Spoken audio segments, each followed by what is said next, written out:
देखिए, आज की वीडियो में हम पढ़ने वाले हैं कि एगरोस जेल इलेक्ट्रोफोरेसिस क्या होता है और एसडीएस पेज इलेक्ट्रोफोरेसिस क्या होता है। जनरली अगर बात की जाए तो आज के टाइम पे जो हम इलेक्ट्रोफोरेसिस पढ़ते हैं वो शुरुआत में वैसी नहीं थी।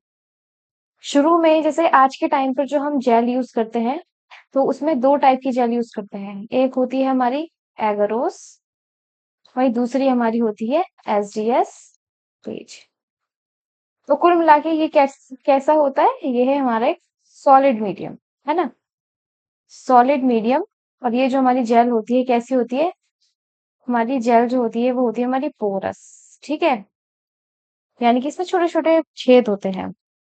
तो कुल मिला के अगर देखा जाए आज के टाइम पे हम सॉलिड मीडियम का यूज कर रहे हैं to separate molecules like DNA, RNA and proteins. लेकिन शुरुआत में ऐसा था ही नहीं।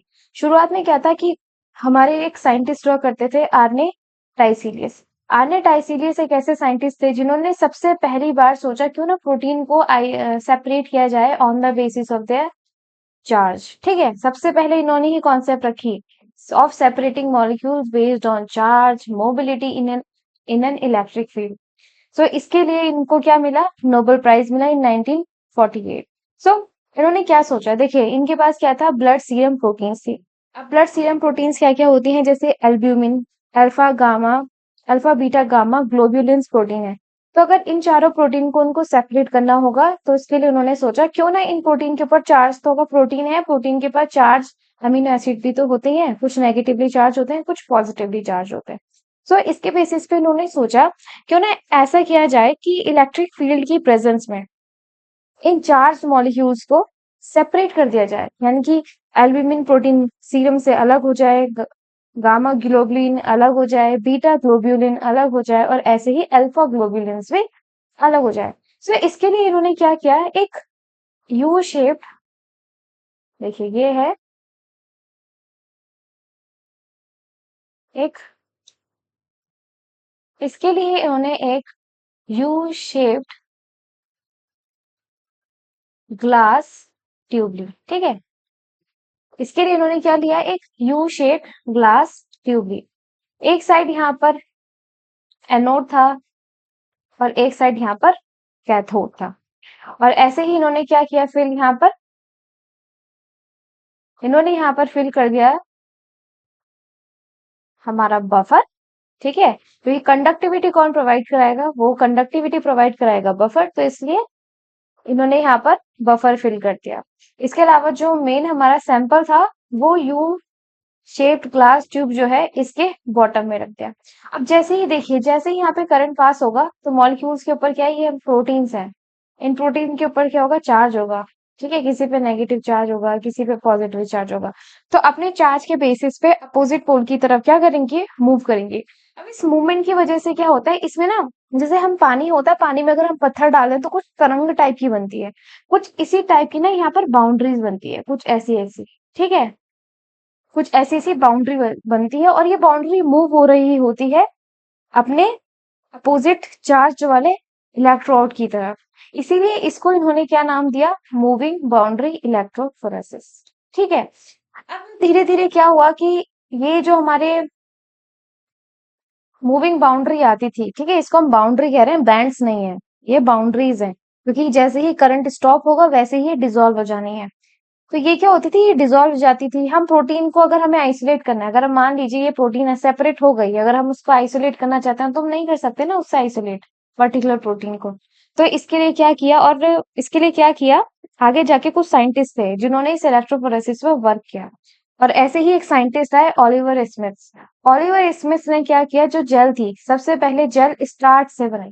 ठीक है ना, कितना सरप्राइजिंग।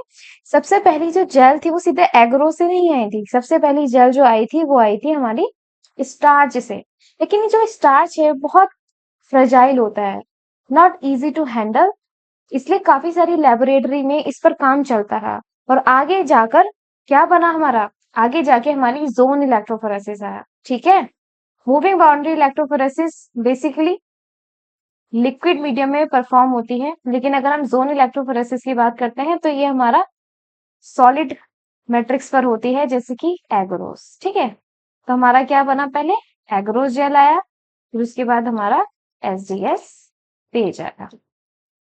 तो अगर मैं पूछूं ऑलिवर स्मिथ का योगदान था कि पहले इलेक्ट्रोफोरेसिस किस में हो रही थी, लिक्विड मीडियम में। तो उन्होंने स्टार्च से जेल बनाई और उसमें प्रोटीन का सेपरेशन किया। फिर ऐसे ही आगे जाके काफी सारी लैब में काम हुआ, तो कई साइंटिस्टों ने किसी खोज कर डाली कि हम एगारोस से भी जेल बना सकते हैं, एसडीएस पेज यानी कि पॉलीएक्रिलामाइड से भी जेल बना सकते हैं। कितना सरप्राइजिंग है ना। जब मैंने शुरू शुरू में इलेक्ट्रोफोरेसिस पढ़ा था ना, मुझे लगा था कि शायद सबसे पहले जो सेपरेशन हुआ होगा वो डीएनए आरएनए के लिए किया होगा, लेकिन बाद में पता चला कि प्रोटीन के लिए सबसे पहले इलेक्ट्रोफोरेसिस यूज किया गया था, वो भी लिक्विड मीडियम में, है ना। अब देखो लिक्विड मीडियम में एक चीज और है कि अगर लिक्विड मीडियम में करंट जब पास होता है ना, तो ये हीट हो जाता है। इसलिए इसके चारों तरफ में इंसुलेटिंग चैम्बर भी बनाया जाता है, ताकि ये जो हमारा सैंपल है वो डिस्ट्रॉय ना हो जाए, डीनेचर हो जाएगा ना अगर ज्यादा हीट होगी तो काफी सारी चीजें थी, काफी सारे ड्रॉबैक थे। आगे जाके धीरे धीरे इसमें काफी सुधार आया। फिर स्टार्च का जेल बना, एग्रोस का जेल बना, एसडीएस पेज का जेल बना। ठीक है, तो जो हमारा सॉलिड सरफेस, सॉलिड मैट्रिक्स जब होता है तो उसको जोन इलेक्ट्रोफोरेसिस कहते हैं। और उसमें बैंड्स बनते हैं और इन बैंड को तुम कट करके जेल से आइसोलेट भी कर सकते हो, whether it is your protein और इट इज योर डीएनए और आरएनए। ठीक है, तो चलिए अब शुरू करते हैं हम पढ़ना आज पहले agarose gel electrophoresis. So agarose gel electrophoresis का यूज किया जाता है to separate DNA RNA molecules by size. अब एसडीएस पेज का यूज तो प्रोटीन के लिए किया जाता है, तो क्या एगरोस का हम प्रोटीन के लिए नहीं कर सकते? ऑब्वियस सी बात है, एगरोस का भी प्रोटीन के लिए किया जा सकता है, लेकिन प्रॉब्लम ये आती है कि प्रोटीन का जितना क्लियरली होना चाहिए ना, सेपरेशन उतना क्लियरली नहीं हो पाता, क्योंकि प्रोटीन के बैंड इसमें फ्यूज हो जाते हैं। और इसका जो एगरोस का पोर साइज होता है वो एसडी स्पेस के कंपैरिजन में ज्यादा होता है ना। तो अगर हमें प्रोटीन को बहुत अच्छे से शार्पली अगर हमें उसको सेपरेट करना है, तो हम उसके लिए एसडीएस पेज ही यूज करते हैं। तो एगरोस हम किसके लिए यूज करते हैं? DNA RNA molecule by size. और ये जो था ये किसके थ्रू होता है? जो बेसिक प्रिंसिपल था ना सेपरेशन का, वो तो आर्ने टाइसेलियस ने दे दिया था कि मॉलिक्यूल्स के ऊपर चार्ज होता है इलेक्ट्रिक फील्ड की प्रेजेंस में, वो जो मॉलिक्यूल्स होते हैं वो मूव करते हैं। तो वो बेसिक प्रिंसिपल तो आज भी चलता आ रहा है। हम जानते हैं कि जो डीएनए आरएनए होता है ना, अगर ये या तो डीएनए हो या हमारा आरएनए हो, इनके पास क्या होता है? फॉस्फेट ग्रुप होता है। फॉस्फेट ग्रुप के पास क्या होता है? हमारा नेगेटिव चार्ज। तो हम क्या कहेंगे कि हमारा डीएनए कैसा है? नेगेटिवली चार्ज है। सो हमारा जो डीएनए है नेगेटिव चार्ज होता है। और ये जो नेगेटिवली चार्ज न्यूक्लिक एसिड होते हैं, वेदर इट इज आरएनए और DNA, they move towards positive electron, that is anode. ठीक है, एनोड की तरफ ये रन करते हैं। शॉर्टर मॉलिक्यूल्स बहुत तेजी से रन करते हैं as compare to longer ones. इसका रीजन यही है, घना जंगल है।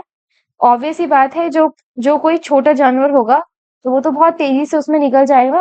अगर जंगल बहुत घना है, जैसे चीता हुआ, शेर हुआ, बिल्ली हुई, ये बहुत तेजी से रन कर जाएंगे घने जंगल के अंदर। लेकिन वही अगर जिराफ आएगा, हाथी आएगा, ऑब्वियस ही बात है इनको तो काफी मुश्किल होगी ना, तो इनकी स्पीड क्या होगी? स्लो होगी। लेकिन वही जो स्मॉल एनिमल्स होंगे उनकी स्पीड बहुत फास्ट होगी। ऐसा ही इसी केस में है, जो मॉलिक्यूल्स शॉर्टर होते हैं, स्मॉलर होते हैं, वो बहुत तेज फास्ट करते हैं, माइग्रेट करते हैं as compare to longer words. ठीक है, अगर इसके साइज की बात करते हैं कि कितने केबी साइज के डीएनए को सेपरेट कर सकते हैं, तो ये कर सकते हैं 0.1 से 25 किलो बेस पेयर साइज का डीएनए। अगर हमारा डीएनए 25 किलो बेस पेयर है या फिर 0.1 किलो बेस पेयर भी है, तो उसको हम आसानी से एग्रोज इलेक्ट्रोफोरेसिस के थ्रू सेपरेट कर सकते हैं। अब बात आती है कि सेपरेशन किन किन चीजों पे डिपेंड करता है। ठीक है, separate molecules from each other on the basis of, पहला आता है हमारा साइज के बेसिस पे। मॉलिक्यूल छोटा है, बड़ा है, उनके ऊपर चार्ज क्या है, उनकी शेप क्या है। ठीक है, ये हमारी होती है जेल। तो साइज के बेसिस पे कैसे होगा? जो लार्ज मॉलिक्यूल्स होंगे वो जेल में पीछे की तरफ ही रह जाएंगे, और जो छोटे मॉलिक्यूल्स है वो जेल में आगे की तरफ हो जाएंगे। तो कुल इस मिलाकर इस तरीके से ये सेपरेट करता है। चार्ज मॉलिक्यूल्स का क्या मतलब हुआ कि देखिए, जो जितना ज्यादा नेगेटिव चार्ज कैरी करेगा, जिसके पास जितना ज्यादा नेगेटिव चार्ज होगा, वो उतनी तेजी ही, मतलब उतनी फास्टली मूव करेगा। ठीक है, जिसके पास जितना चार्ज होगा वो उतना फास्टली मूव करेगा। शेप की भी यही बात होती है, अगर डीएनए लीनियर है तो वो स्लो रन करेगा, और वहीं अगर बहुत ही ज्यादा सुपर कॉइल डीएनए है तो वो लीनियर के कंपेयर में बहुत तेजी से रन करेगा। ठीक, फिर ऐसे ही हमारा नेक्स्ट आता है इलेक्ट्रोफोरेसिस बफर। जब भी हम इलेक्ट्रोफोरेसिस करते हैं तो सबसे इंपॉर्टेंट चीज जो होती है वो होती है बफर। बफर का बहुत ही इंपॉर्टेंट रोल प्ले होता है, बहुत ही ज्यादा। सो यहाँ पर 3 टाइप के बफर्स होते हैं। अगर हम बफर की बात करते हैं तो यहाँ पर 3 टाइम के टाइम कह रही हूँ मैं, 3 टाइप के बफर होते हैं। पहला बफर आता है जेल कास्टिंग बफर। ठीक है, पहला वन आता है जेल कास्टिंग बफर, जिसके अंदर हम जेल बनाते हैं। तो पहले हमें जेल भी तो बनानी पड़ेगी जिसके अंदर हमारा सैंपल रन होना है, तो जेल बनाने के लिए। दूसरा हमारा क्या आता है, रनिंग बफर। रनिंग बफर यानी कि जिस बफर के अंदर हमारा जेल डूबा हुआ रहेगा, है ना, और जहां करंट प्रोवाइड किया जाएगा, जिसके अंदर करंट रन करेगा। थर्ड वन क्या होगा, सैंपल। अब आपका सैंपल है तो सैंपल ऐसा नहीं होता कि सीधा पीसीआर रन किया, आपको आपका डीएनए मिल गया और सीधा उसको वेल में लोड कर दिया, ऐसा नहीं होता है। सैंपल को भी प्रिपेयर करना पड़ता है, डायरेक्टली सैंपल ऐसे ही नहीं लोड होता है। तो सैंपल जिस बफर में हम प्रिपेयर करते हैं उसके लिए भी हमें वही बफर बनाना पड़ता है। तो पहला पढ़ लेते हैं gel casting buffer. Gel casting buffer के लिए क्या चाहिए होगा हमें, एगरोस, टीए या TB buffer and EtBr. One by one करके अच्छे से पढ़ लेंगे, ठीक है। तो पहला हम जानते हैं कि एगरोस क्या होता है। एगरोस क्या होता है, डी गैलेक्टोस और हमारा 3,6 एन हाइड्रो गैलेक्टोस। ठीक है, galactose and 3,6 N हाइड्रोगैलेक्टोस।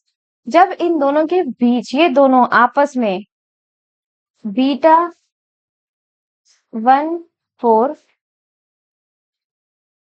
Glycosidic bond, glycosidic bond के थ्रू ये एक दूसरे के साथ जुड़ते हैं, तो ये मिलके क्या बनाते हैं, एगर बायोस। ठीक है, ये मिलके हमारे बनाते हैं एगर बायोस।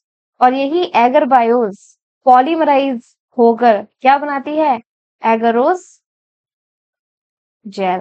क्लियर, कितना सिंपल है, देखा तुमने, कभी सोचा एगरोस क्या होती है। एगरोस जो होती है इसको एक्सट्रैक्ट किया जाता है सी वीट से। ठीक है, सी वीट से इसको एक्सट्रैक्ट किया जाता है। तो मैंने क्या कहा, मैंने ये कहा कि एगरोस हमारा किससे मिलके बना होता है, डी गैलेक्टोस से और 3,6 एन हाइड्रो गैलेक्टोस, और ये दोनों आपस में जुड़ते हैं बीटा 1,4 ग्लाइकोसिडिक बॉन्ड से। और ये जो स्ट्रक्चर होती है इस स्ट्रक्चर को कहते हैं हम एगरबायोस, और यही एगरबायोस पॉलीमराइज होकर एगरोस जेल बनाते हैं। क्लियर, बहुत इजी था, इतना तो आसानी से क्लियर हो ही गया होगा। ये हमने पढ़ा कि एगरोस क्या होती है। टीआई बफर और टीबीई बफर अभी हम आगे पढ़ेंगे इसके बारे में कि ये क्या होते हैं। इनकी फुल फॉर्म बता देती हूँ। टीएई होता है हमारा ट्रिस एसीटेट ईडीटीए, और ऐसे ही हमारा टीबी होता है tris borate EDT. Ethidium bromide क्या होता है, इथिडियम ब्रोमाइड भी हम थोड़ा आगे पढ़ेंगे। पहले हम देखते हैं कि इन तीनों कंपोनेंट को यूज करके जेल हमारी कैसे बनती है। ये है एक मेजरिंग सिलेंडर, तो इसमें टीएई बफर या फिर टीबीई बफर दोनों में से कोई एक बफर यूज करेंगे। और ये ध्यान रखना, अगर हम टीएई बफर यूज कर रहे हैं तो रनिंग बफर और जो हम लोडिंग बफर बनाएंगे यानी कि जिसमें हमारा सैंपल रहेगा उसमें हम टीएई ही यूज करेंगे। और अगर हमने टीबीई बफर यूज किया है तो तीनों बफर हमारे टीबीई ही होने चाहिए। तो हमने यहाँ पर क्या लिया, टीएई या फिर हमने टीबीई बफर लिया। फॉर एग्जाम्पल मैं यहाँ टीएई बफर कह देती हूँ ताकि कोई कंफ्यूजन क्रिएट ना हो। तो हमने यहाँ पर क्या लिया, टीएई बफर, टीएई माने ट्रिस एसीटेट ईडीटीए बफर, और ये है हमारा एगरोस पाउडर। ठीक, इसको हमने इसके अंदर मिक्स कर दिया। अब इसको क्या करेंगे, हीट करेंगे। हीट करने से जो एगरोस है वो डिसॉल्व हो जाएगा। सोल्ट टू मिक्स, इसको घुमाएंगे ताकि ये मिक्स हो जाए हमारी। मिक्स होने के बाद ये कैसी होनी चाहिए, हमारा जो मीडियम है वो हमारा बिल्कुल ट्रांसपेरेंट दिखना चाहिए। ठीक है, ट्रांसपेरेंट होना चाहिए। और जब ये कोल्ड कूल हो जाएगा, कोल्ड जब ये कूल हो जाएगा तो कूल होने के बाद हम इसमें क्या डालेंगे, डीएनए स्टेन। तो जो ये ईटीबीआर है ना, ईटीबीआर क्या होता है, हमारा डीएनए स्टेन। ठीक है, डीएनए को स्टेन करने के लिए हम यहाँ पे क्या डाल रहे हैं, इथिडियम ब्रोमाइड। अब जैसे ही इसके अंदर तुरंत डाल देते हैं ना, क्योंकि हमने देखा कि जब ये कूल हुई हमारा जो एगरोस था ये जैसे ही लिक्विड कूल हुआ तो हमने तुरंत उसके अंदर डीएनए स्टेन डाल दिया। जैसे ही हम डीएनए स्टेन डाल देते हैं ना, स्टेन के बाद तुरंत ही हम इसको जेल में पोर कर देते हैं। यानी कि हमारी एक कास्टिंग ट्रे होती है और इसी के अंदर हमने क्या डाल दिया, हमारा जेल जो हमने बनाया है, और ये इसके अंदर कुछ टाइम में 5-7 मिनट में सॉलिडिफाई हो जाएगा। तो थोड़ा सा पढ़ लेते हैं कि जेल स्टेनिंग क्या होती है। देखो, जो डीएनए होता है ना, इसके अंदर खुद का कोई कलर नहीं होता।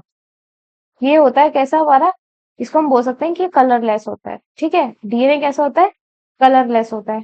अगर डीएनए कलरलेस है तो हम कैसे विजुअलाइज करेंगे? डीएनए कलरलेस है तो हम उसको विजुअलाइजेशन तो कर ही नहीं सकते ना। तो उसको विजुअलाइज करने के लिए जेल स्टेनिंग यूज की जाती है। जेल स्टेनिंग में हम किसका यूज करते हैं, इथीडियम ब्रोमाइड का। तो अभी हमने पीछे देखा कि हमने जेल के अंदर ही क्या डाल दिया था, इथीडियम ब्रोमाइड। तो जब हमारी जेल रन हो जाएगी ना, तो हमें कुछ इस तरीके के बैंड शो होंगे। दिख रहे हैं ये बैंड? ये जो बैंड दिख रहा है ना, ये ऑरेंज कलर के, थोड़ा चेंज कर ले जाए कलर।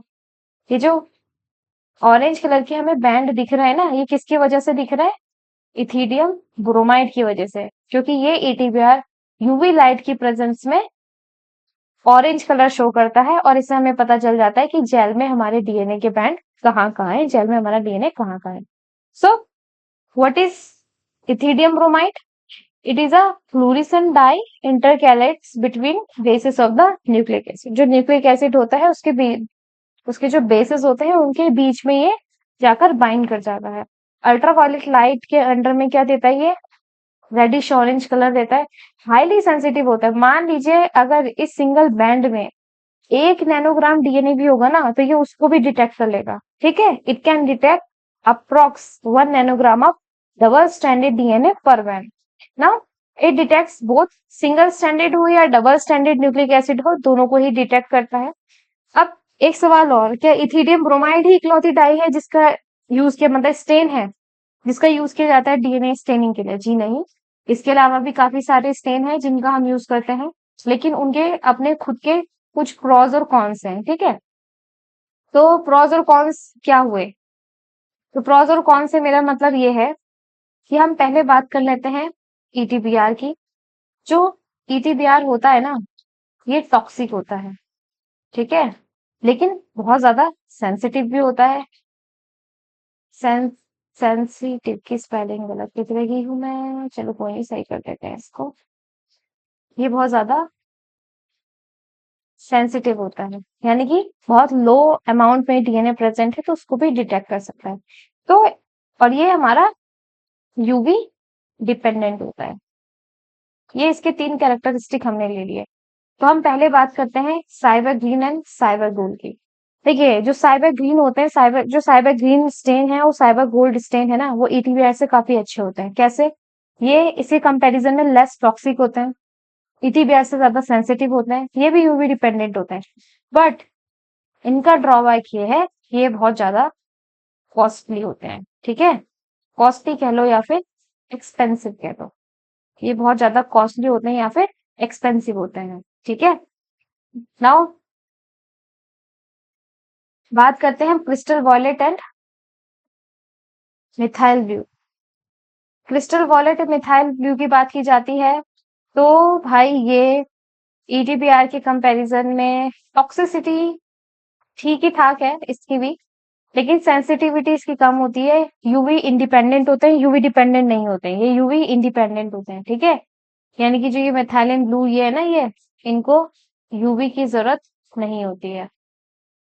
तो सबसे बड़ा ड्रॉबैक इसका यही है कि मिथाइल ब्लू हो या क्रिस्टल वॉयलेट हो, अगर डीएनए बहुत कम अमाउंट में प्रेजेंट है तो इसको डिटेक्ट ही नहीं कर सकते। अब जब डीएनए ही कम अमाउंट में डिटेक्ट नहीं कर सकते तो इनका फायदा ही क्या होगा यूज करने का? ऐसे ही साइबर ग्रीन साइबर गोल्ड है भाई, अगर आपके पास ज्यादा पैसा है, आपकी लैब के पास ज्यादा पैसा है, तो एक्सपेंसिव भी हुआ तो आप यूज कर लो इसको, क्योंकि थ्री ब्रोमाइड से ज्यादा अच्छा है, ज्यादा सेंसिटिविटी है और लेस टॉक्सिक है। लेकिन कुछ हमारे जैसे भी तो होंगे ना, जिनके पास ज्यादा ना, हमारी जैसी लैब होंगी जिनके पास cyber gold cyber green use करने का पैसा ना हो, तो उस टाइम पे हम क्या यूज करेंगे, इथीडियम ब्रोमाइड। क्योंकि देखा जाए, देखो टॉक्सिक ही तो है ना, ये टॉक्सिसिटी को साइड रखो तो हाईली सेंसिटिव है, यूवी डिपेंडेंट है।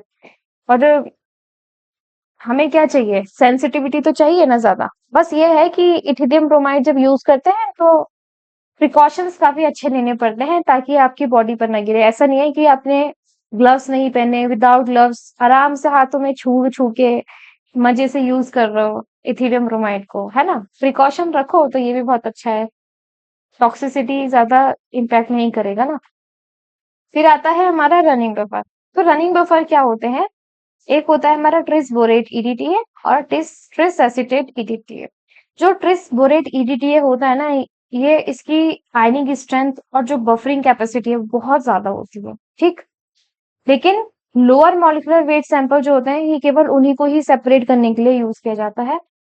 जैसे कि 1 kb से अगर साइज कम होगा तो उनको अच्छे से ये सेपरेट कर सकता है मॉलिक्यूल्स को।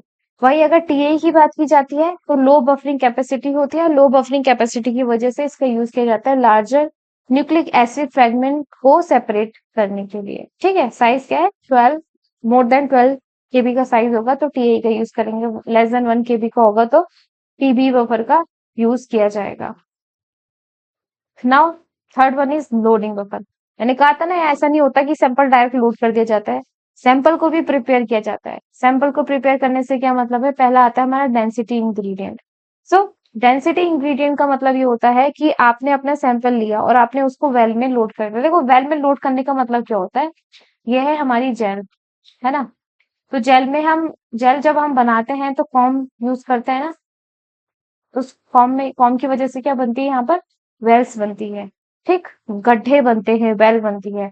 और इसी के अंदर हम क्या, इन्हीं वेल्स के अंदर जिसको हमने क्या कहा, वेल, इसी के अंदर हम क्या करते हैं, सैंपल लोड करते हैं, ठीक। यहीं पर हम सैंपल लोड करते हैं। मान लो आपने सैंपल डायरेक्टली लोड कर दिया, हो सकता है ना कि आपका सैंपल सीधा फ्लोट करने लग जाए जेल के ऊपर, क्योंकि ज्यादा डेंस ना हो सॉल्यूशन, सीधा फ्लोट कर गया, वैसे कैसे सेपरेट होगा। तो जो सैंपल है उसकी डेंसिटी को बढ़ाने के लिए, so to increase the density of the sample, density ingredient that is glycerol is used, ठीक है, ताकि जो सैंपल है वो सिंक कर जाए वेल के अंदर। नाउ सॉल्ट है, वही फेवरेबल आयनिक स्ट्रेंथ के लिए, पीएच के लिए, ताकि पीएच जो है हमारा जेल के साथ मैच कर जाए, जेल का पीएच, उसका पीएच, सैंपल का पीएच सेम हो, रनिंग बफर का पीएच है वो सबका पीएच सेम हो, सबकी आयनिक स्ट्रेंथ सेम हो, इसके लिए हम सॉल्ट यूज करते हैं। चिलेटर आता है, एक वर्ड आता है ईडीटीए। देखो ईडीटीए को कहते हैं ethidium diamine tetra acetic acid या टेट्रा एसीटेट। हम यहाँ पर किसका सेपरेशन कर रहे हैं, न्यूक्लिक एसिड का। न्यूक्लिक एसिड माने डीएनए आरएनए। अब ध्यान से सुनना थोड़ा इसका। तो हमारे सैंपल में क्या हो सकते हैं, न्यूक्लियेजेस। न्यूक्लियस माने डीएनएजेस और आरएनएजेस। तो ये डीएनए आरएनएजेस का क्या काम आता है, डिग्रेड डीएनए आरएनए। डीएनएज होगा तो डीएनए को डिग्रेड करेगा, आरएनएज होगा तो फिर ये ऑब्वियस ही बात है आरएनए को डिग्रेड करेगा। अगर सैंपल में डीएनएज या आरएनएज प्रेजेंट हुआ और हमारा डीएनए ही डिग्रेड हो गया तो फिर सेपरेशन ही का क्या फायदा होगा। तो एथिडिया, तो सेपरेशन का ही क्या फायदा होगा। तो इसीलिए मेटल चिलेटर यानी कि ये जो इथाइलिन डाइमीन टेट्राएसीटेट है ना, इसका यूज किया जाता है। अब ये कैसे, इन जो एंजाइम है, इन एंजाइम पर कैसे इम्पैक्ट डालता है वो पढ़ लेते हैं। जो न्यूक्लियेजेस होते हैं ये डाइवेलेंट कैटायन की प्रेजेंट में एक्टिव होते हैं, क्योंकि ये क्या है, को फैक्टर। किसके लिए, डीएनएजेस आरएनएजेस के लिए मैग्नीशियम आयन जो होते हैं वो एज अ को फैक्टर वर्क करते हैं। को फैक्टर के साथ मिलकर ही ये न्यूक्लियसेस अपना फंक्शन प्रॉपर्ली परफॉर्म करते हैं। अब मान लीजिए को फैक्टर ही चिलेट हो गया, को फैक्टर चिलेट हो गया मतलब इसके साथ हमारा कौन बाइंड कर गया, ईडीटीए। तो ईडीटीए ने मैग्नीशियम को पकड़ लिया। अब मैग्नीशियम है ही नहीं तो डीएनए से आरएनए से अपना फंक्शन प्रॉपरली परफॉर्म करेंगे ही नहीं। हम इनको कह सकते हैं कि लेस एक्टिव होंगे या इनएक्टिवेटेड फॉर्म में प्रेजेंट होंगे, तो हमारा जो सैंपल है वो भी हमारा डिग्रेड नहीं होगा। That is why chelator is use, ठीक। फिर आता है लोडिंग डाई या फिर ट्रैकिंग डाई। अब देखो लोडिंग डाई या ट्रैकिंग डाई से क्या मतलब है, हमने इथिडियम ब्रोमाइड का यूज किया था जो डीएनए या आरएनए के साथ बाइंड करता है, उनके बेसिस जो होते हैं उनके साथ उनके बीच में इंटरकलेक्ट करता है, और फिर जब हम यूवी लाइट देते हैं ना तब हमें दिख जाते हैं बैंड कि हमारा डीएनए कहाँ प्रेजेंट होगा। लेकिन जब जेल रन हो रही है तो उस टाइम पर हमें कैसे पता चलेगा कि हमारा सैंपल कहाँ पहुंचा है, ठीक है ना। तो उस टाइम पर हमें ये देखना है कि हमारा सैंपल जेल में कहाँ तक रन कर चुका है। तो उसके लिए हम यूज करते हैं लोडिंग डाइज या फिर ट्रैकिंग डाई। ये क्या होती है, स्मॉल नेगेटिवली चार्ज मॉलिक्यूल्स होते हैं, जैसे कि हमारा ब्रोमोफिनॉल ब्लू। ब्रोमोफिनॉल ब्लू का कलर ब्लू ही है, और जैसे ही इसको सैंपल के साथ मिक्स किया जाता है ना, ये सारे सैंपल के साथ मिक्स कर दिए जाते हैं, फिर इनको लोड किया जाता है वेल में, और जैसे ही जेल रन होती है ना तो ये भी हमारे साथ साथ डीएनए के साथ साथ ये भी रन होते रहते हैं एज अ बैंड फॉर्म में, ठीक है। और उससे हमें पता चलता रहता है कि हमारा डीएनए जेल में कहाँ तक पहुंचा और हमें कब करंट सप्लाई रोकनी है। पता चला ट्रैकिंग डाई यूज ही नहीं की, डायरेक्ट सैंपल लोड कर दिया और हमारा डीएनए बाहर भी हो गया जेल से, हमें पता भी नहीं चला। तो इन्हीं चीजों को ध्यान में रखते हुए क्या यूज किया जाता है, लोडिंग डाई। हमें हमारे बैंड दिखते रहेंगे कि जेल में कहाँ तक पहुंच गए, और जैसे ही जेल के एंड पर पहुंच जाते हैं हम अपना तुरंत करंट सप्लाई जो होती है वो उसको स्टॉप कर देते हैं, और फिर उस जेल को रख देते हैं यूवी लाइट के नीचे, और हमें पता चल जाता है कि हमारा डीएनए का बैंड कहाँ पर पहुंच चुका है। क्लियर। अब है DNA ladder. So DNA ladder क्या होता है, ये हमारी जेल है और इस जेल में ये सैंपल है, लार्जर मॉलिक्यूल्स पीछे की तरफ and shorter molecules fast he run करते हैं तो वो नीचे ही बैंड आएंगे उनके। और ये है हमारा साइड में डीएनए लैडर। ये देखो, जिस भी कंपनी का डीएनए लैडर खरीदा जाता है ना, तो वो कंपनी क्या प्रोवाइड कराती है, एक चार्ट प्रोवाइड कराती है, ठीक है। चार्ट प्रोवाइड कराने का मतलब क्या हुआ कि हर एक बैंड का साइज वो देख के रखते हैं। जैसे ये फर्स्ट बैंड है तो इसका मान लो फॉर एग्जांपल कहा इन्होंने 100 KB है ये, एग्जांपल के तौर पे लेके चलो। सेकंड वन का इन्होंने कहा 80 KB है, ऐसे ही इसका इन्होंने लिखा होगा 75 KB।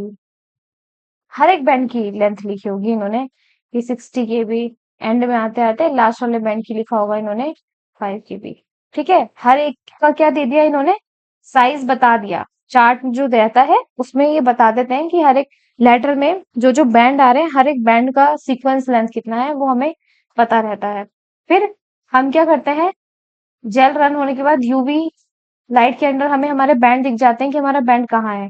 फिर इन बैंड को हम कंपेयर करते हैं, जैसे कि हमारा ये बैंड है इसके पास आ रहा है, तो हम देखेंगे चार्ट में कि इस वाले बैंड की लेंथ कितनी है, 75 KB, यानी कि जो हमारा लार्जर फ्रेगमेंट है इसकी भी लेंथ कितनी होगी, 75 KB।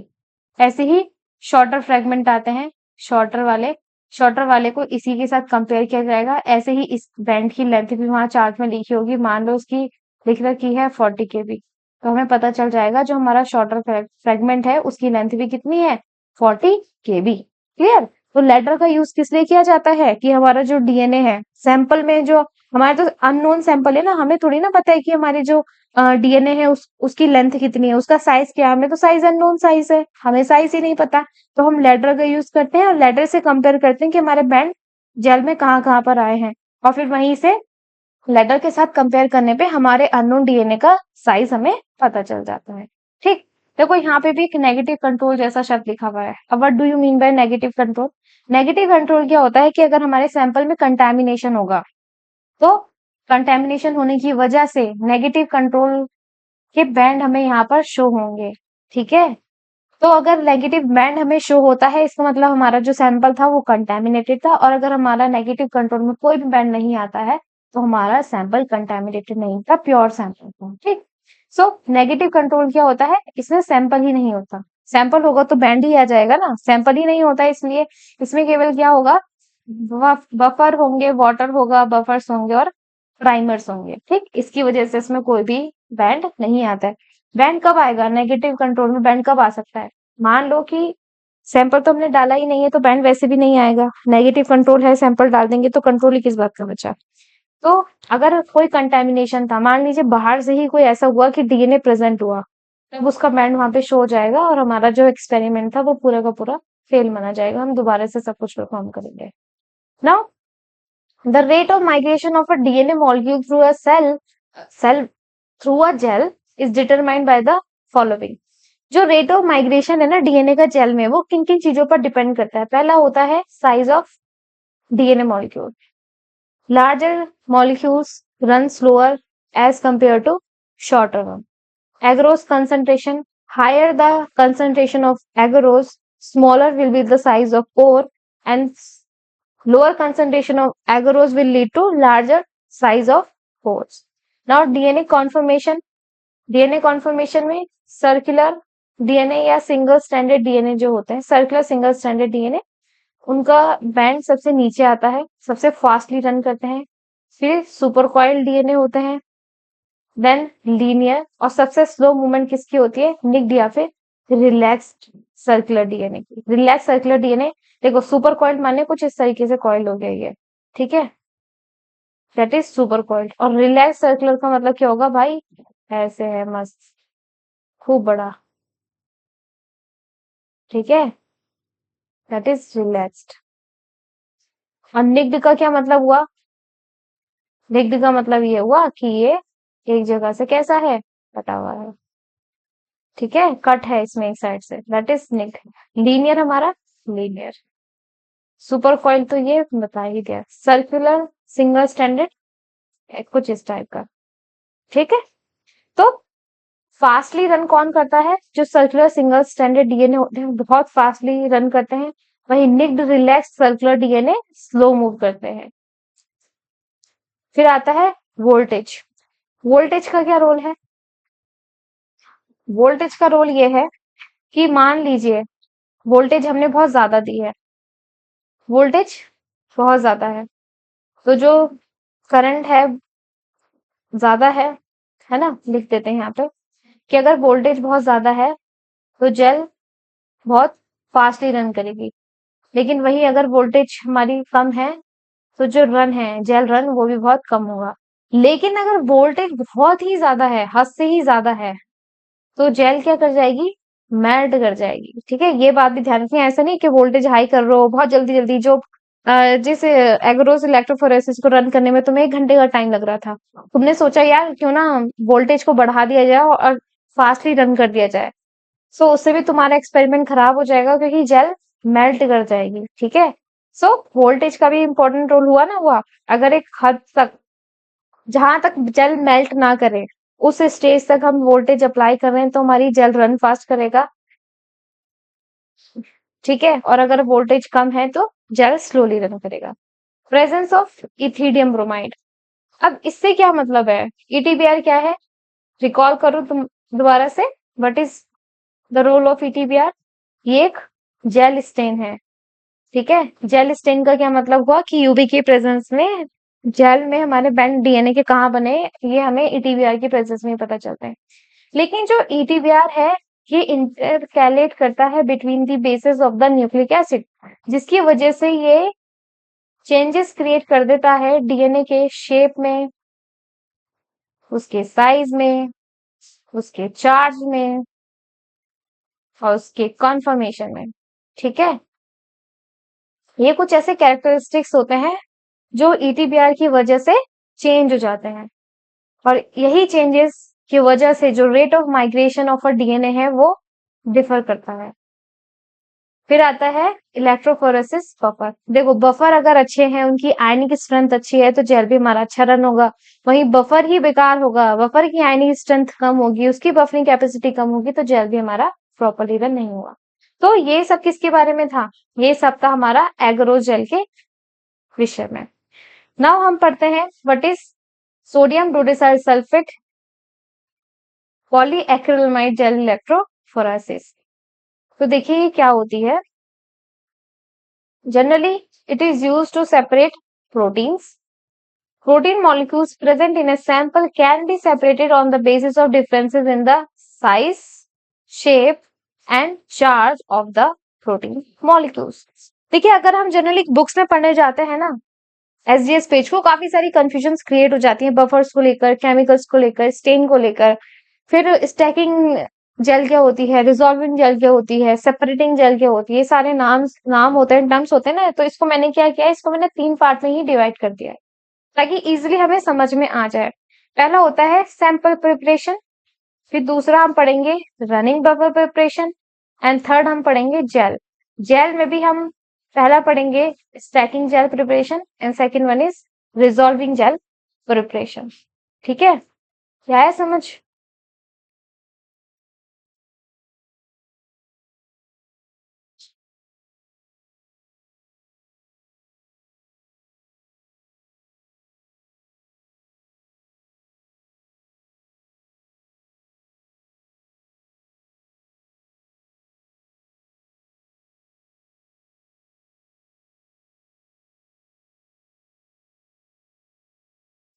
तो यहाँ से एक एक चीज को हम समझ लेते हैं। मैं क्या कहना चाह रही हूँ शायद आपको समझ आ रहा है। देखिए, मैं ये कहना चाह रही हूँ कि प्रोटीन का सेपरेशन हम एसडीएस पेज के थ्रू कर रहे हैं।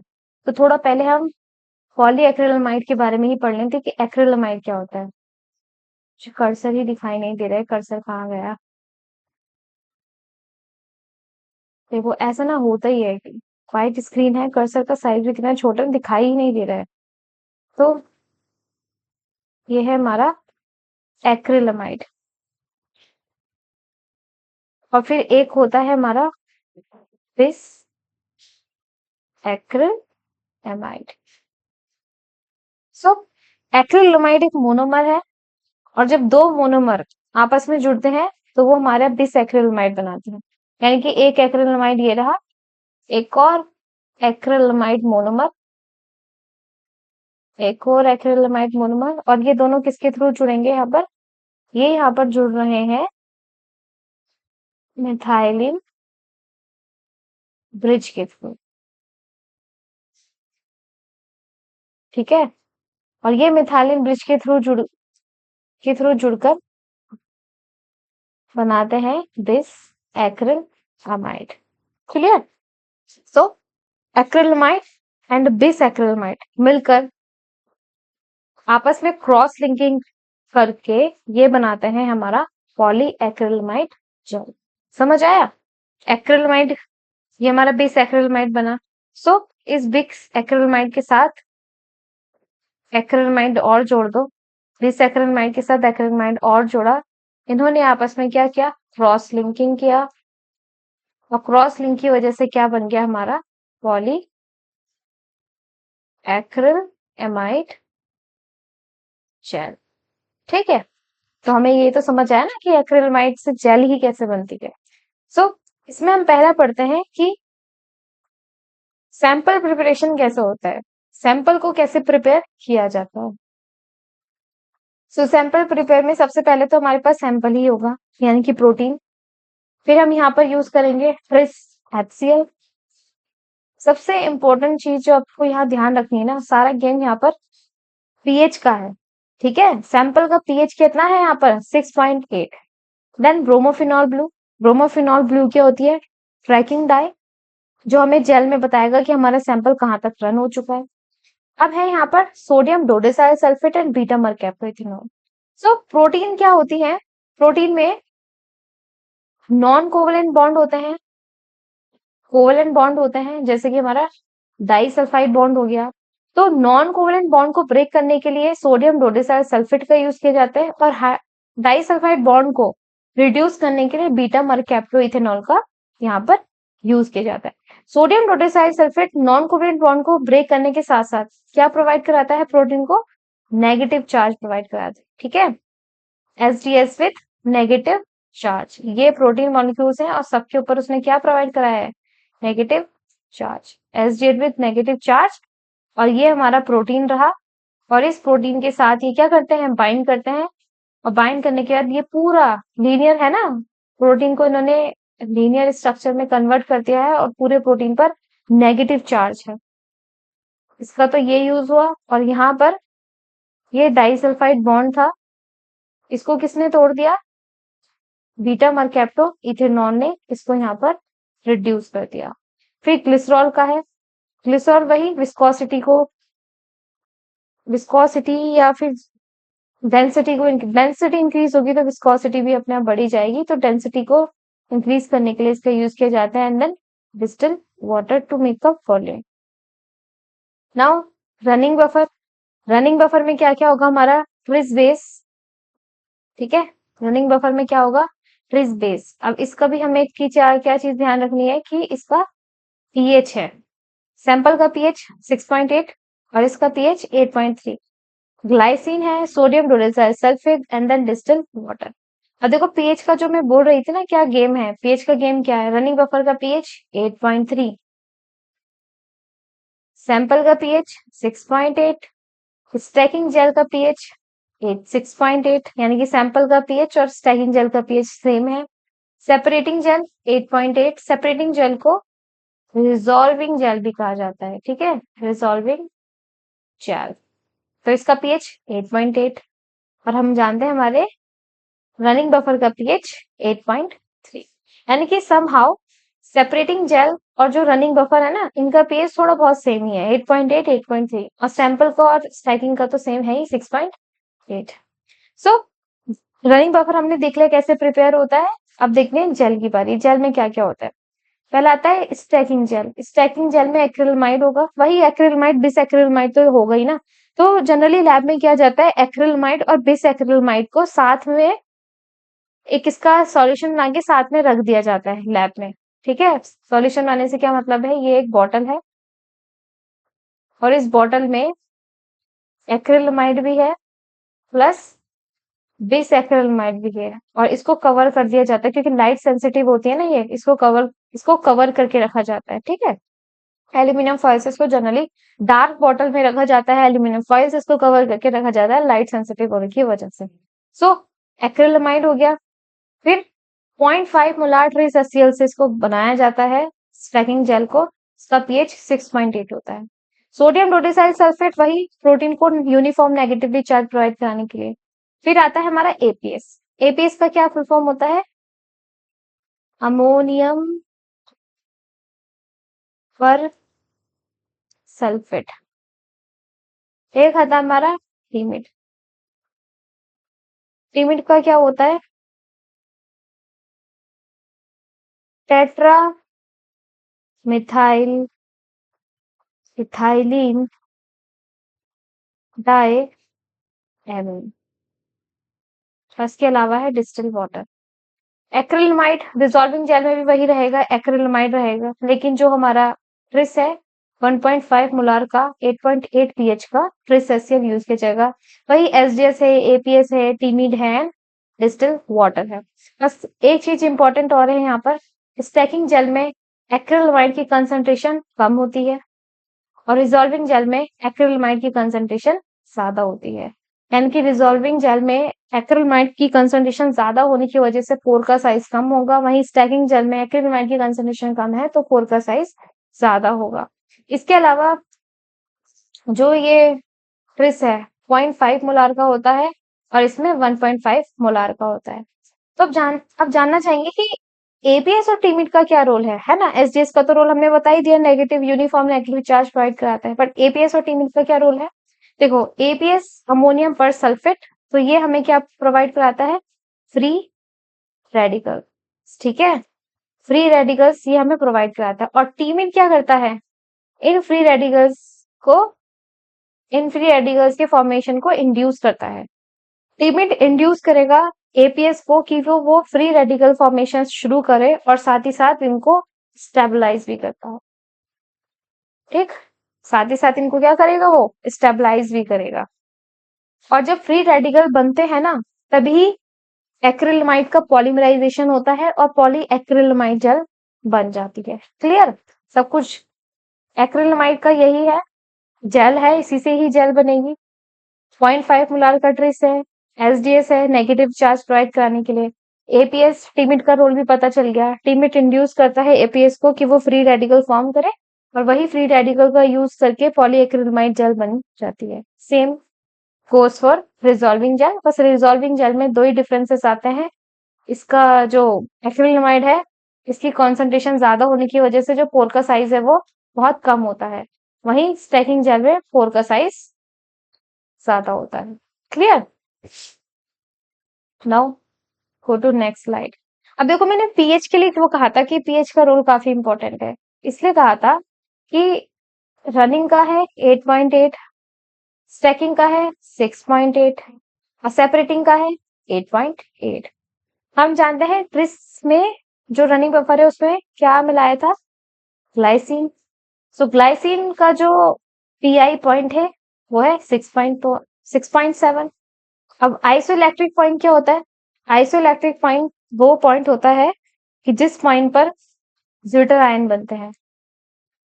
क्या बनते हैं, ज्विटर आयन, यानी कि अमीनो एसिड पे नेगेटिव और पॉजिटिव दोनों चार्ज होते हैं और इसकी वजह से वो न्यूट्रल होता है। और न्यूट्रलाइजेशन की वजह से, अब देखो इसकी वजह से क्या होगा, अब देखो हमारे सैंपल का पीएच कितना था, हमारे सैंपल का पीएच भी 6.8 था, 6.8 और ग्लाइसिन का पीआई पॉइंट भी कितना है 6.7, नियरली 6.8। तो इस पीएच पर हमारा जो पीआई है ग्लाइसिन का वो लगभग बराबर है पीएच के, इसलिए ये ज्विटर आयनिक स्टेट में प्रेजेंट होगा। अब ज्विटर आयनिक स्टेट में प्रेजेंट होने की वजह से positive charge negative charge neutralize हो जाएगा। सो इस पे कोई भी चार्ज नहीं होगा, कोई चार्ज नहीं होगा। ऑब्वियस सी बात है कि चार्ज के बेसिस पे तो रन करते हैं ना, ये चार्ज होना चाहिए तभी रन करेंगे। तो स्टैकिंग जेल में क्या होगा, देखो एससीएल में, एससीएल है ना, तो इस एससीएल से क्या मिल जाता है हमें, क्लोरीन मिल जाता है सीएल, ठीक है। तो यहाँ पे क्या होगा, जो हमारे क्लोराइड आयन है वो फास्टली रन करेंगे, उनको लीडिंग आयंस कहा जाता है। फिर उसके बाद क्या आता है हमारा SDS protein, sodium dodecyl sulphate की वजह से प्रोटीन पर नेगेटिव चार्ज है, तो लीडिंग मॉलिक्यूल के बाद क्या, लीडिंग आयन के बाद एसडीएस प्रोटीन। तो सबसे एंड यानी कि ट्रेलिंग आयंस कौन है, हमारे ग्लाइसिनेट आयन यानी कि ग्लाइसिन। अब ये ग्लाइसिन एसडीएस प्रोटीन से भी पीछे क्यों है, क्योंकि इसके ऊपर कोई भी चार्ज अभी नहीं है, कोई भी चार्ज इसके ऊपर अभी नहीं है, ठीक है, इसलिए ये पीछे की तरफ है। सो ऐसा क्यों किया गया है, ऐसा पीएच प्रोवाइड ही क्यों किया गया है, ऐसा पीएच इसलिए प्रोवाइड किया गया है क्योंकि ये कुछ सैंडविच जैसे स्ट्रक्चर बना देगा। देखो ये तो हमारा क्या हो गया, एसडीएस प्रोटीन, एसडीएस प्रोटीन, और ये हमारे क्या हो गया, इसके ऊपर ग्लाइसिनेट आयंस, ग्लाइसिनेट आयंस, और उसके नीचे हमारा क्या हो गया, फ्लोराइड आयंस, है ना। तो ये कुछ ऐसी स्ट्रक्चर नहीं बन गई जैसे सैंडविच होता है ना, कुछ सैंडविच। तो इसको हम क्या बोलते हैं, स्टैक। इसीलिए इसको क्या कहा जाता है, स्टैकिंग जेल। साफ साफ लिख देते हैं थोड़ा सा इसको, क्या कहा जाता है इसको, स्टैक, एक सैंडविच जैसे स्ट्रक्चर। सो ये जो सैंडविच बना है, ये स्टैक जो बना है, ये जानबूझकर रखा गया है ताकि हमारी प्रोटीन क्लोराइड आयन और ग्लाइसिनेट आयन के बीच में रहे। अब इसका पर्पस ये है कि इस सैंडविच स्ट्रक्चर की वजह से जो प्रोटीन के बैंड है ना, वो कॉन्सेंट्रेटेड शार्प बैंड बनते हैं, ठीक है, इसकी वजह से कॉन्सेंट्रेटेड शार्प बैंड बनते हैं, कॉन्सेंट्रेटेड शार्प बैंड बनते हैं। अगर प्रोटीन को, अगर सीधा सेपरेटिंग जेल ही में यूज करो ना, सीधा अगर स्टैकिंग जेल का यूज ना करके सीधा सेपरेटिंग जेल ही बना के उसमें करो, तो प्रोटीन तो सेपरेट हो जाएगा पर उसके थोड़ा सा डिफ्यूज्ड बैंड आएंगे, क्लियर बैंड नहीं आएंगे, शार्प कॉन्सेंट्रेटेड बैंड नहीं आएंगे। वो आते हैं स्टैकिंग जेल की वजह से, ठीक है। स्टैकिंग जेल की वजह से क्या होगा, शार्प कॉन्सेंट्रेटेड बैंड आएंगे और ये सारे के सारे बैंड सेपरेटिंग जेल में या ऊपर की तरफ एक साथ पहुंचेंगे, बीच में होने की वजह से सब क्या होंगे, एक साथ यहाँ पर पहुंचेंगे। ऐसा नहीं होगा कि कोई आगे आ रहा है कोई पीछे आ रहा है, ये सबके सब यहाँ पर एक साथ पहुंच गए। और एक साथ पहुंचने की वजह से सेपरेटिंग जेल में सारे के सारे अपने साइज के बेसिस पे, यहाँ तक तो ये चार्ज के बेसिस पे, स्टैकिंग जेल में तो देखो चार्ज के बेसिस पे हो रहा था ना सब खेल, चार्ज के बेसिस पे। क्लोराइड आयन सबसे आगे था, ग्लाइसिनेट पे चार्ज नहीं था, वो सबसे पीछे था, बीच में प्रोटीन था। तो पीएच में चेंजेस की वजह से चार्ज में चेंजेस आया ग्लाइसिनेट की, तो यहाँ पर चार्ज के बेसिस पे प्रोटीन सेपरेशन हो रहा था। लेकिन सेपरेटिंग जेल में किसके बेसिस पर, साइज के बेसिस पे होगा, क्योंकि सेपरेटिंग जेल में जब ये प्रोटीन पहुंचते हैं ना, ये सब एक साथ ही पहुंचते हैं, और एक साथ पहुंचने की वजह से ये यहाँ पर आगे जाकर कौन, अगर इसका साइज कम है तो ये बहुत फास्टली रन करके सबसे नीचे होगा, इसका साइज सबसे ज्यादा है तो ये ऊपर की तरफ ही रह जाएगा, इसका साइज इतना हुआ तो ये यहाँ होगा, इसका साइज थोड़ा सा ज्यादा वाले से थोड़ा सा कम हुआ तो ये यहाँ होगा। यानी कि साइज के बेसिस पे क्या हो रहा है, यहाँ पे सेपरेशन हो रहा है।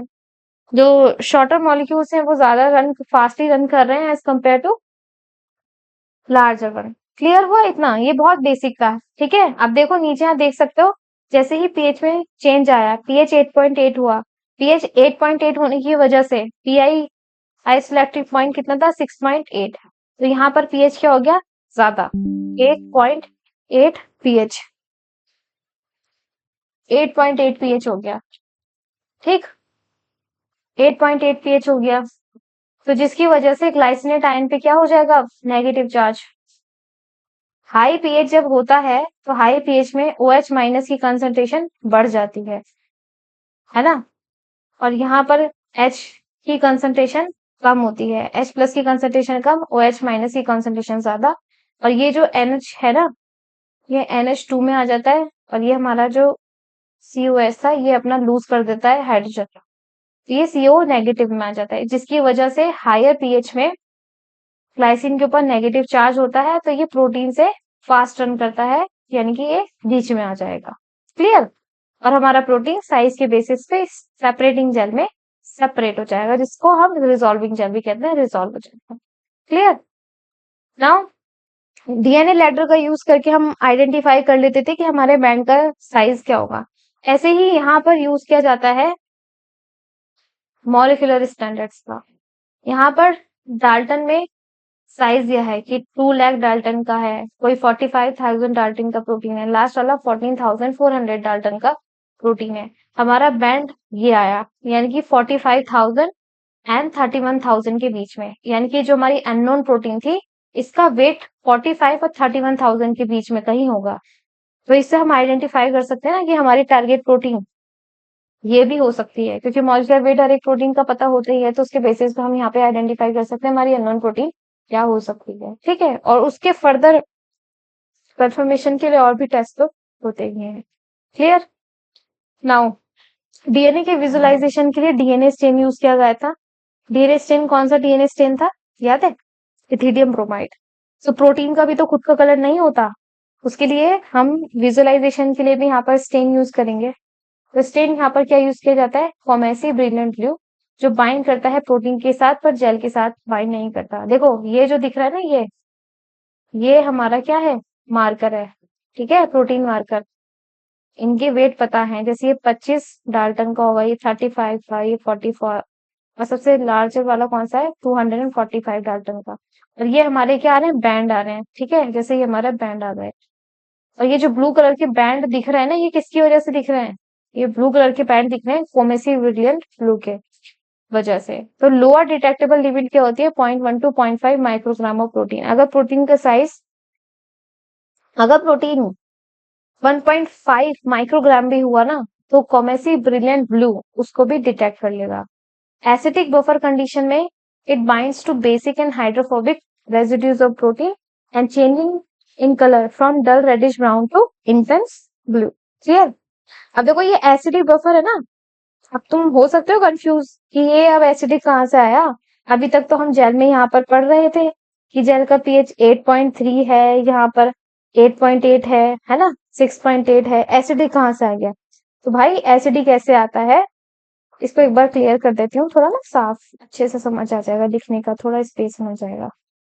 एसिडिक कहाँ से आया जी? एसिडिक यहाँ से आया कि जब हमारी जेल पर सैंपल रन हो जाता है, ये हमारे बैंड आ गए, तो इस जेल को निकाल कर स्टेनिंग के लिए अलग से रखा जाता है। ठीक है, यहाँ पे हम अपनी जेल को रख देंगे और ये हमारी जेल स्टेन होगी किसके साथ? कोमेसी ब्रिलियंट ब्लू के साथ।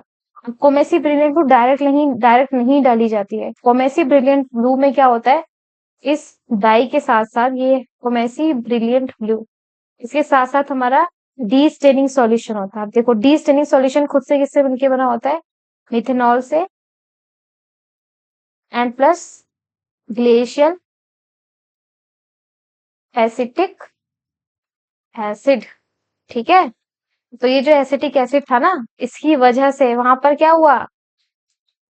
एसिडिक पीएच बना। ये था, ये जो हमारी जेल रखी है ना,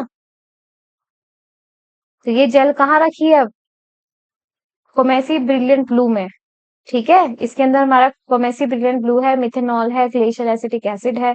रनिंग बफर के अंदर थी ना, जेल टैंक था, जेल टैंक।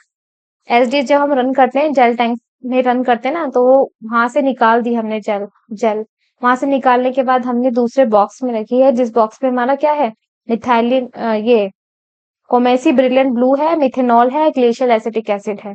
ठीक, इससे मिलके हमारा जेल क्या हो रही है, यहाँ पर स्टेन हो रही है। स्टेनिंग के बाद क्या किया जाएगा इसको, स्टेनिंग के बाद पता है क्या होता है, ये पूरी जेल है ना, ये पूरी की पूरी जेल, ऐसे कोई बैंड नहीं दिख रहा होता, ये पूरी की पूरी जेल बिल्कुल ब्लू हो जाती है, तुम्हें पता ही नहीं चलेगा कि बैंड कहाँ है अच्छे से, मतलब ऐसे नहीं कि बिल्कुल ही दिखाई नहीं देगा, ध्यान से देखोगे हल्के हल्के बैंड दिखेंगे, पर तुम्हें पूरा क्लियर नहीं दिखेगा।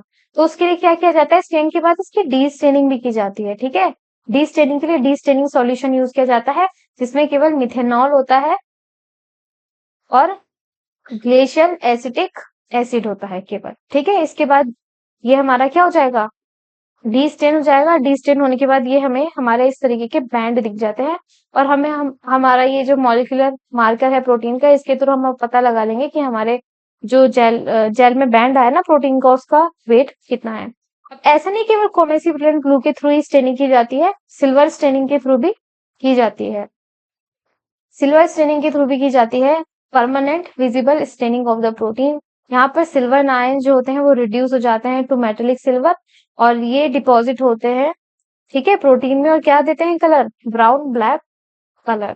ठीक, ये किसके साथ इंटरेक्ट करते हैं, ये करते हैं कार्बोक्सिलिक एसिड ग्रुप के साथ। तो प्रोटीन में अमीनो एसिड में एस्पार्टेट ग्लूटामेट है, जिनके पास कार्बोक्सिलिक एसिड ग्रुप होता है, तो उसके साथ ही इंटरेक्ट करते हैं। इमिडाजोल है, हिस्टीडीन के पास होता है। सल्फाहाइड्रल सिस्टीन के पास होता है। अमाइन जैसे लाइसिन हो गया, ठीक, इनके साथ ही इंटरेक्ट करते हैं, और ये रिड्यूस होकर क्या कलर देते हैं, ब्लैक एंड ब्राउन। तो ये दिख रहा है कलर, ब्लैक एंड ब्राउन के, ये हमारे क्या आ रहे हैं, बैंड आ रहे हैं, ये सारे बैंड।